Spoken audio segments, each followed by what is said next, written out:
everyone. Greetings and welcome to Tira's Global Mobility Matters series. This is a series where we speak to leaders in our industry to gain their insights and valuable perspectives on workforce mobility, as well as the world at work. This session and the series is hosted by Tira, also known as the International Relocation Associates, an affiliated global network of over 50 of the world's best relocation companies in over 500 locations. TIRA's primary objective is to help organizations attract and move their talent where it's needed and when it's needed. I'm thrilled to be here today with Tanya Mariottini, who's the Director of Global Mobility for Twilio. Twilio is a technology company that provides intelligent customer engagement at scale. So over to you, Tanya. We'd love to learn a little bit about you and about Twilio. Thank you, Susan. And I am so honored to be here today and speaking with you. So I have almost 20 years of global talent mobility experience. I've had the opportunity to go on an international assignment in Asia and in Europe, and I've moved domestically in the US multiple times. So not only am I a program manager in our industry, but I've also personally experienced what our employees go through when they relocate or go on assignment. In regards to Twilio, so we are, as you mentioned, we're a customer engagement platform, and we're focused on creating individualized, customized employee experiences. So I'm very excited to speak with you today. Wonderful. So let's get right into the questions, Tanya. Everyone's talking about, and has been for some time, about the importance of the client and customer experience. From your perspective, what does that mean? And what are the priorities today for service providers that collaborate with their clients? And in your view, what's essential to developing an outstanding customer experience? So great question. So let me talk a little bit about the difference between the client and the customer. So the client is the corporation. It's me. It's the company that has engaged these supplier partners to provide services. The customer is the end user. It's the employee and their family that are actually using the services. And so for both of us to have an exceptional experience, it's a little different what we're looking for. So from a client perspective, what's most important to me is that you really understand our culture, our values, our business, our goals. And the reason for that is that I'm expecting you as my supplier partner to come to me with proactive ideas and suggestions about how we can continue to evolve and elevate our program. And the only way you can do that is if you really understand us as the client. From a customer experience, there's a few things that I think are just critical. One of those is I think it's really important to set clear expectations from the beginning. The other that I think is just foundational is listening. And, as I mentioned, like Twilio is very focused on that customized individual experience. We also want our employees who are relocating to have a customized experience. And the only way to do that is to really listen to what the employee needs and then to be able to bring the services to them that meet those needs. And then the other item that is also, again, just critical is empathy. And the reason empathy is so important is that, as we both know, Susan, because we have both moved and been on assignment, it's very stressful. And there are a lot of things going on, even things outside of the move in people's lives. And so being able to be empathetic and, again, really listen to the situation and support the employees so that they have a successful experience is just key. Great perspectives, Tanya. And I really like what you said regarding the client and the customer. First, on the client side, you've emphasized the importance of we as service providers really understanding your culture, your concerns, your objectives, and aligning ourselves and being part of the tapestry, the mosaic of your company culture, so we can best service you. On the customer side, you talk about the essential basic but very, very important aspect of listening. In our fast paced world today, it's critical that all of us who deal with the customer, the end user, that value transferee, feels heard, feels listened to, Mhm. and to do it with an empathetic ear, that we can sit in their chair, walk in their shoes. And that really is the most effective way of delivering the customer experience. So thank you for that. Thank you. So moving on to the next question, there's so much talk as well as movement when it comes to innovating digital and AI systems. And you come from a really important and unique perspective working for a technology company. So in your view, Tanya, how does technology play a factor in our industry, and what do you expect from your service providers?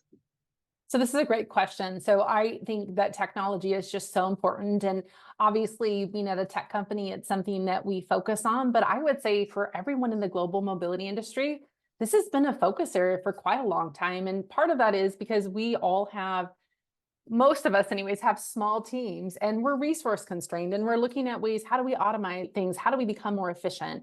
And so as part of that, really, how do we best leverage technology? And to do that, again, it's so important to work with our supplier partners and understand what technology do they have and how could that best be leveraged in our program. I would definitely encourage folks to do that. The other piece that we talked about a little bit is around AI. And AI is going to, I think we all expect, like it's not going away. It's going to radically change the way that we do work. And so I think it's still really important that we focus on opportunities, technology opportunities, and leveraging our existing suppliers. And that could be things like APIs, automated initiations, like there's lots of things that you can still do. But I think we're also looking to our supplier partners to understand how are they planning to incorporate AI into their programs? And again, how can we best leverage that? And so I mentioned, I think of AI as like this shiny new object. So I think we can't lose sight of AI. It's going to change things and we need to figure out how we're going to integrate that into our programs. But I would still encourage people to look at other digital automation opportunities when it comes to technology. And again, really how to leverage their supplier partners. The one thing that I want to say too is that I think what I'm most excited about when it comes to AI is that a lot of the work that we do is it's administrative, it's logistical, like it's things that have to be done to make the move successful. And I'm excited about that being automated to really allow us to focus more on the human experience. And like we talked about, the customer experience and having the time to really listen and be empathetic. So I'm very excited about how that and other technology enhancements will continue to free up time. And I realize like everybody in the global mobility industry is in a different place on their technology journey. And it's okay. Some of you may still be using spreadsheets. That's totally okay. I think there are things that as we continue to look at how we leverage it, there's lots of ways, but the one that I would be remiss if I didn't mention, and a colleague had shared with me, is that there are things that we can do today to prepare for how technology is going to change the way we operate in the future. And one of those is if you don't have good data to begin with, if you don't have things documented, then there is no where to feed that into to use some of the AI. So there are things that you can do today within your program to clean up your data, to document different processes and policies that you'll actually be able to leverage more as AI becomes real for us. So I'm very technology forward, but I'm excited about where AI is going to continue to drive us in the global mobility space. Great perspective, Tanya. And what I learned from what you just said is recognizing most corporate mobility teams are small. And so your perspective on really leveraging your Mhm, ecosystem of service providers to hear from, to learn from what they're doing, what they're innovating, and mhm, how everyone can benefit for that. Ultimately, with the goal, like we said earlier, of delivering a great client experience and very importantly, a great customer experience. So by growing together, sharing best mhm, practices, finding ways to integrate and innovate AI and technology systems, ultimately with the end goal of scaling for growth, managing costs, enhancing productivity, Mhm. managing time, and ultimately allowing for the time that we need to deliver that human, or I like to call it that humane experience that is so essential to delivering a great customer experience. So thank you for that. Mhm. So moving on to the last question, we're all, both personally and professionally, living in very uncertain and turbulent times. And today, what we know is change is the only constant.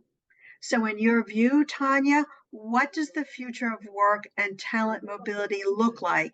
And how can our industry adapt and adopt to ongoing change and remain relevant? So I am super excited about where global talent mobility is headed. And the reason for that is, as I mentioned earlier, I've been in this industry for almost 20 years. And I'd say for the first half, maybe longer, things really didn't change a lot. We mostly just moved people, with different strategies in different places. But the pandemic just shook everything up in the way that we think about work.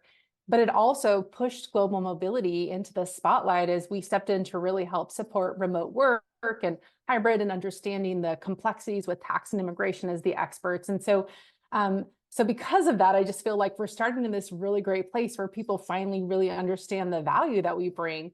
And as I think about how the workforce has really shifted, what we're seeing is that there's an expectation from employees for more flexibility, but there's an expectation for experiences. And what I mean by that is that employees want to have the opportunity to work in other locations, either domestically or internationally, because they see it as I'm going to call it again, a personal experience, but it's also a career opportunity for them to continue to grow and develop. So it's really kind of shifted from what has been historically in the past more of a business driven, where the company has asked employees to go to different locations, to really where the employee is saying, raising their hand, and I want to go here. I have a family reason. I just have this personal desire. I want to live in other places and have other experiences. And for me, it's really exciting because when we talk about talent, I think, how does mobility play in this space with talent, and how we think about engaging and retaining our talent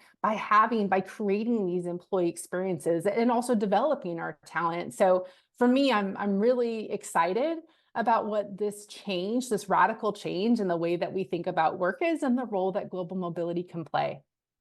So first, I want to thank you for your optimism. I think it's wonderful and certainly infectious. And you hit on a really important trend, and that is the growth and the movement toward employee empowerment. And in Mhm. doing so, more companies today, are recognizing the importance to attract, develop, retain their talent, can be delivered, can be optimized by moving their talent, by enabling, by empowering Mhm. learning. And you really mentioned some such important points of kind of shifting that paradigm in terms of what global mobility means. It's no longer just the transactional movement, getting Mhm. someone from point A to point B. This is a learning, empowering, and engaging opportunity. So thank you so much for that perspective. So I want to thank you again for your time, sharing your wisdom today, Tanya. Invite everybody who has listened to us today. Thank you. You can find this recording on Tira's YouTube channel. Look forward to and stay tuned for future Global Mobility Matters recording. And thank you again, Tanya. It was really great. Thank you, Susan.